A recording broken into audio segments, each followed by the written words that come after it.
Baik, Assalamualaikum warahmatullahi wabarakatuh. Salam dan bahagia Bapak Ibu Guru di mana saja berada. BGP Maluku hadir kembali dengan Bapak Ibu sekalian dengan menghadirkan para calon guru penggerak dan pengajar praktik dari Kecamatan Banda dalam sesi Lokakarya 2 hari ini. Dan ada di tengah-tengah kita PP ya dan CGP, yang saya mulai dari PP dulu ya, pengajar praktik ini. Silakan Pak, diperkenalkan namanya untuk BGP Maluku. Oke, terima kasih Bapak Din selaku Korwil. Assalamualaikum warahmatullahi wabarakatuh. Perkenalkan, nama saya Halid Danipa, asal sekolah dari SMP Negeri 54. Saya di sini bertugas sebagai pengajar praktek pendidikan guru penggerak angkatan 9. Dan alhamdulillah sampai hari ini sudah berjalan Lokakarya 2. CGP saya itu terdapat sekitar 6 orang, di mana lokasi-lokasinya itu ada di daerah 3T. Oke, sebentar Pak, sampai itu dulu Pak. Saya perkenalkan dulu Pak Ibu. Oke. Dari Ibu nih, ini CGP ya, Ibu CGP. Silakan Bu. Saya adalah CGP Angkatan 9 dari Kabupaten Maluku Tengah, Provinsi Maluku. Nama saya Marhamah Mardiki Salim, asal sekolah saya SMP Negeri 50 Maluku Tengah. Oke, terima kasih Bu Ama yang satu yang paling ganteng nih. Bisa saja. Ya, perkenalkan, nama saya Ivan Purnama Rafani, asal sekolah dari SMA Negeri 52 Maluku Tengah, CGP Angkatan 9 BGP Maluku. Oke, terima kasih ketiganya. Sekarang saya mau dengar cerita mereka nih. Bagaimana perasaan Bapak Ibu sekalian dalam menghadapi kegiatan guru penggerak khususnya di Kecamatan Banda. Kami mulai dari PP dulu ya, PP ini. Ini banyak sekali CGP-nya. Silakan Pak, diceritakan perasaan sampai dengan kegiatan Lokakarya hari ini Pak. Silakan. Terima kasih. Perasaan yang saya rasakan berawal dari bagaimana saya melakukan pendampingan.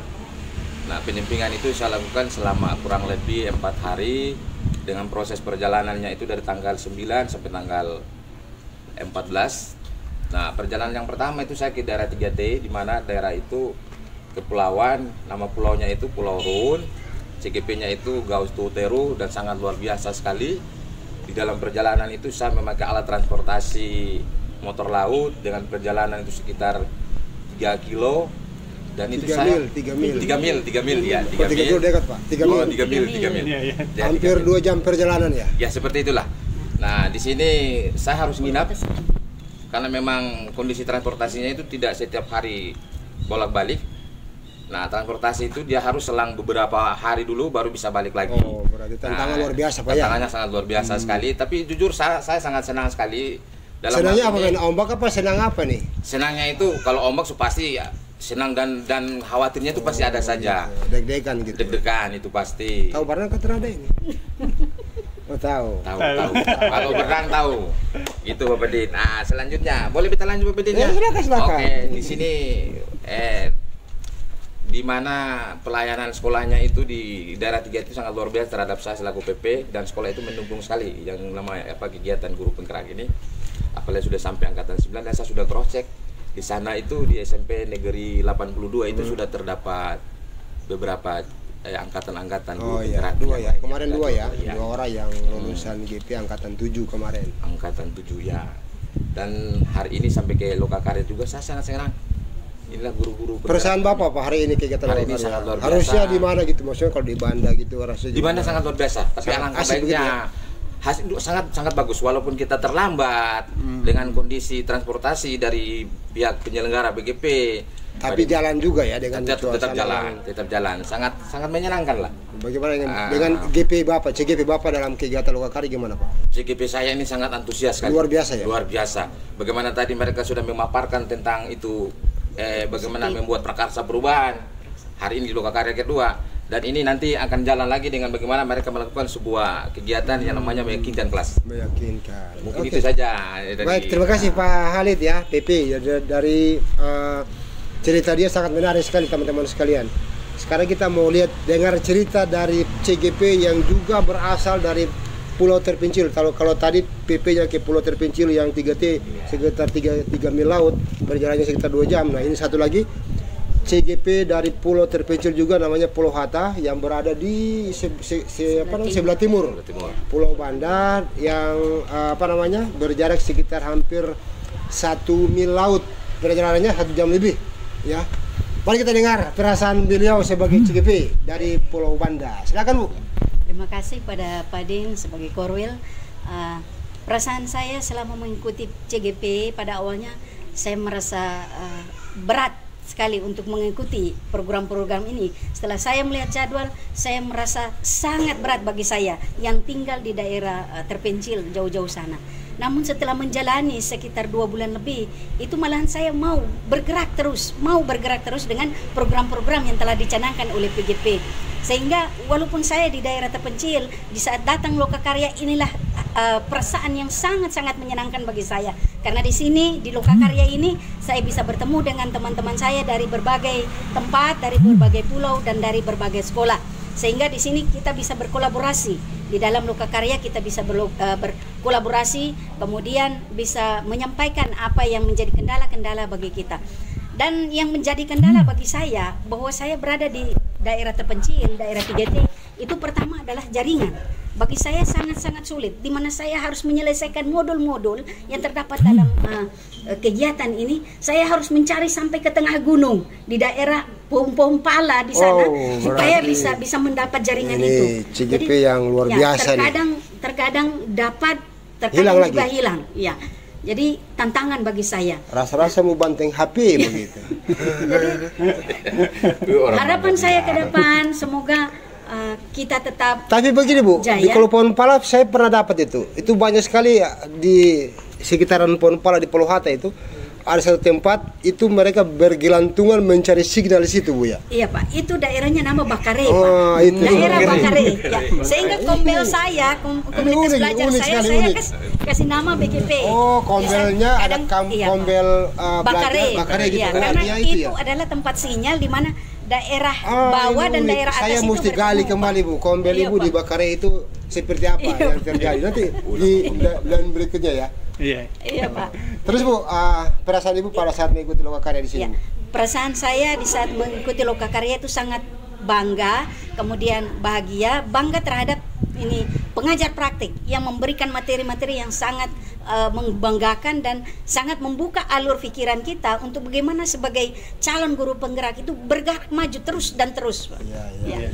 Sehingga harapan saya ke depan ini lebih luar biasa, mudah-mudahan Banda ini dia bisa lebih maju luar biasa, dari sekarang. Dari CGP yang berada pada daerah 3T di luar namanya Pulau Hatta. Berbicara 3T ada satu lagi daerah 3T ini. Ini di Pulau Banda besar tapi agak di belakang namanya Wire gitu ya. Dan daerah juga daerah 3T. Kita dengar cerita dari daerah 3T bagaimana perasaannya, tantangannya sampai dia bisa mencapai puncak untuk bisa ada pada calon guru penggerak. Silakan Pak Ipan ya. Iya. Terima kasih Pak Din. Ada satu yang menarik dari perbincangan kita, ternyata kita dari 3 ini dari daerah terpencil ya. Cukup menarik. Bapak Ibu, teman-teman BGP sekalian, memang kalau dari pribadi saya ada tantangan yang saya hadapi dalam mengikuti CGP ini. Di awal saya merasa kesulitan dalam mengatur jadwal. Sama halnya dengan Ibu Ama, saya juga merasa terkendala jaringan untuk hal-hal yang memang mendesak. Saya perlu sampai ke tempat sebelah, desa sebelah untuk mencari jaringan. Pernah satu kali ketika pertemuan dengan instruktur Orang Tata ya? Di Ortatang? Bukan di Ortatang. Di Gunung Slamet. Saya harus pergi ke daerah sebelah, Dender. Oh, Dender. Karena di sana jadi satu desa yang memang jaringannya masih tergolong stabil dibandingkan dengan daerah sekolah saya. Tapi jaraknya jauh juga ya? Lumayan. Sekitar perjalanan sekitar 1 jam gitu ya?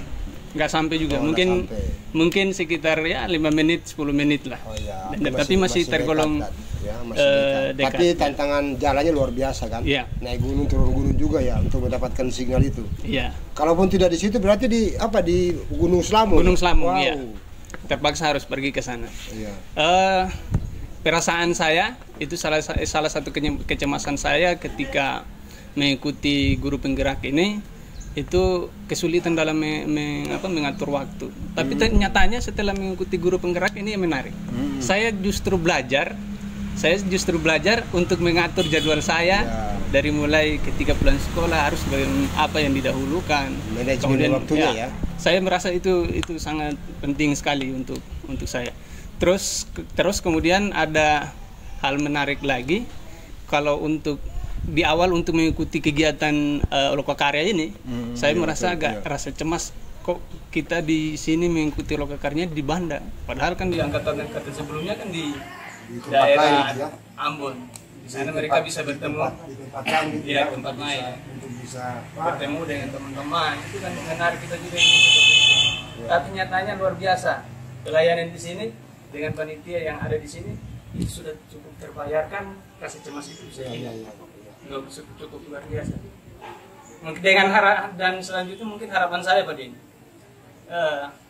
buat teman-teman semua, bayangkan kita yang dari daerah terpencil saja begitu terus termotivasi untuk mengikuti pengembangan diri, kemudian mengikuti tren pendidikan yang ada sekarang, apalagi untuk teman-teman yang lain harus lebih semangat lagi. Kira-kira seperti itu.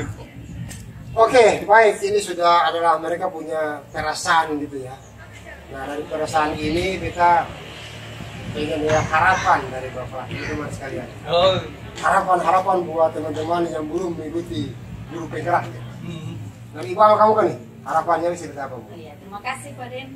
Harapan saya pada guru-guru yang belum mengikuti calon guru penggerak, marilah kita bergerak maju untuk ikut pendidikan guru penggerak ini sangat luar biasa.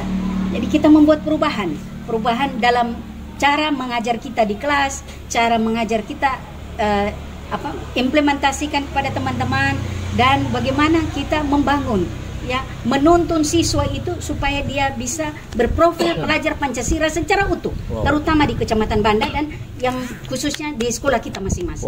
Itu harapan saya ke depan. Harapan luar biasa untuk pergerakan pendidikan di Kecamatan Banda ya. Dari Pak pengajar praktik ini, harapannya seperti apa Pak?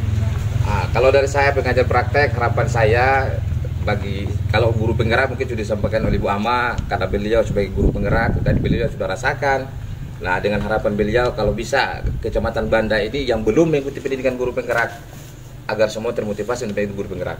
Dan Bapak Ibu CGP, saya berharap jangan berhenti sampai di sini. Setelah ikut guru penggerak, Bapak Ibu kalau bisa ikut sama seperti saya, pengajar praktek. Harapan saya seperti itu. Demikian Pak Halid harapan nih. Pak Ipan nih, harapannya kita apa Pak? Harapannya kurang lebih sama dengan harapan teman-teman saya. Bapak Ibu yang menonton pada saat ini atau Bapak Ibu yang lain, guru-guru yang lain harus ikut guru penggerak. Saya pribadi, saya mengikuti seleksi guru penggerak sampai 4 kali Bapak Ibu. Wow, ini berarti tantangannya luar biasa. Tapi saya tidak pernah berhenti. Maju terus pantang mundur ya. Maju terus pantang mundur. Akhirnya dapat juga ya. Akhirnya dapat Pak. Jadi jangan putus asa ya Pak. Yang penting satu selalu saya sampaikan kepada teman-teman, yang terpenting adalah semangat. Jangan pernah hilang dari diri. Luar biasa ini. Dari 3T tapi luar biasa semangatnya sampai 4 kali nih. Baik Bapak Ibu sekalian, teman-teman guru penggerak di mana saya berada, sahabat BGP di mana saya berada, bincang santai kami dengan teman-teman PP maupun CGP di Lokakarya 2 calon guru penggerak angkatan 10 ya, 9 wilayah Kecamatan Banda. Dari Kecamatan Banda, Maluku Tengah, kami melaporkan untuk BGP Maluku. Say bye dan terima kasih. See you tomorrow. Thank you very much. Dadah.